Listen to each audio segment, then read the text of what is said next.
पहचान।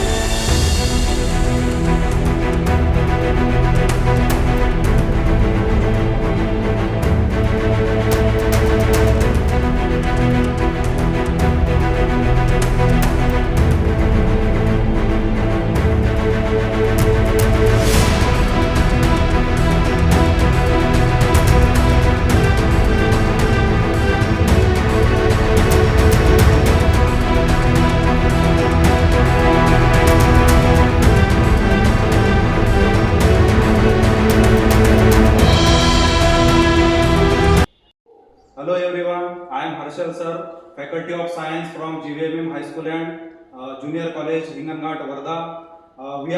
This year we are preparing and participating in Buildathon 2025, which is initiated by Vikasit Bharat Abhiyan, which is regulated by Central Government of India. Under the theme of Atmanirbhar Bharat, we are introducing our model related to environment and its natural resources. तो हमारे class के और हमारे school के 11th B section के students हैं जिन्होंने team reform की है। तो हमारे स्टूडेंट्स का इंट्रोडक्शन ले लेते हैं। तो टीम का इंट्रोडक्शन स्टार्ट करते हैं आपसे। आपका नाम बताइए और खुद को इंट्रोड्यूस कीजिए। I am Aryan Jatare from class 11D. I am Dhanraj Tapas. I am Vedant Bisi. I am Mahakal Pak. ठीक है, तो मॉडल कैसे वर्क करेगा इसको एक्सप्लेन, इंट्रोडक्शन के बाद एक्सप्लेन कीजिए कि मॉडल आपने क्या बनाया है और इसका वर्किंग कैसे रहेगा। जैसे कि हम जानते हैं electricity generate thermal power plant में की जाती है जहाँ पे कोल यूज़ किया जाता है एज अ फ्यूल। तो कोल एक नॉन रिन्यूएबल रिसोर्स है जो कि आगे फ्यूचर में जाके ख़त्म हो सकता है, इसलिए उसकी जगह यूज़ करने के लिए इसके जगह इलेक्ट्रिसिटी बनाने के लिए हमने सोलर और विंड टर्बाइन का इस्तेमाल किया है।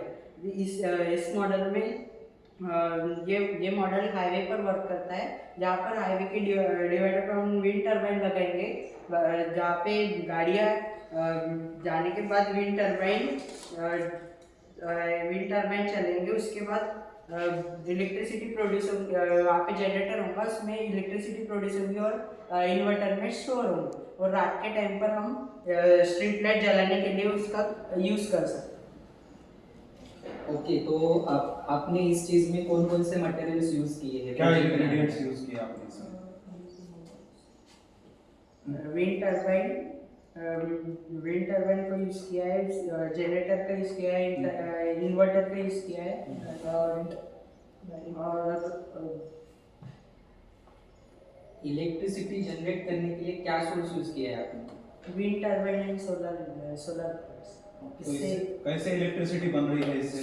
सोलर से सनलाइट करेंगे और उससे इलेक्ट्रिसिटी प्रोड्यूस होगी, और विंड टर्बाइन में से जब विंड टर्बाइन घूमेगा तब जनरेटर का कॉइल घूमेगा और उससे इलेक्ट्रिसिटी प्रोड्यूस होगी और वहाँ से इन्वर्टर में स्टोर होगी। मीन्स यू आर सेइंग कि solar energy is converted into electric energy and wind energy is also converting into electric energy, ऐसा बोलना है। तो हमने जो ये मॉडल बनाया है उसके क्या बेनिफिट्स और एडवांटेजेस हो सकते हैं? जो नेचुरल रिसोर्सेज है वो कभी ना कभी खत्म हो सकते हैं, और जो सोलर एनर्जी और विंड एनर्जी है वो एंडलेस है, और जो कोल से जो ये हो रहा है पोल्यूशन हो रहा है वो कम हो जाए। यानी कि electricity generation through solar energy and wind energy जो कि एंडलेस है, तो ये सब्स्टिट्यूट हो सकता है इलेक्ट्रिसिटी जनरेशन के लिए। इन द कोल जैसे हम यूज करते हैं वैसे ना करके फिर विंड एनर्जी और सोलर एनर्जी हमको यूज करते हैं। हमारे प्रोजेक्ट का पर्पस ये है कि इलेक्ट्रिसिटी को बचाना और पोल्यूशन को कम करना।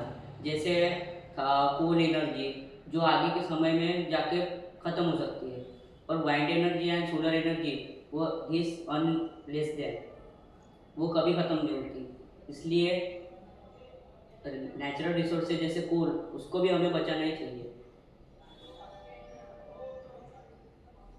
ठीक है, अच्छा मॉडल प्रोड्यूस किया है कि generation of electricity from endless solar energy and wind energy. तो thank you team in participating in Buildathon 2025 which is initiated under Vikasit Bharat which is initiated from central government of India. तो अच्छा model बनाया है, आप सभी का thank you. तो thank you for watching.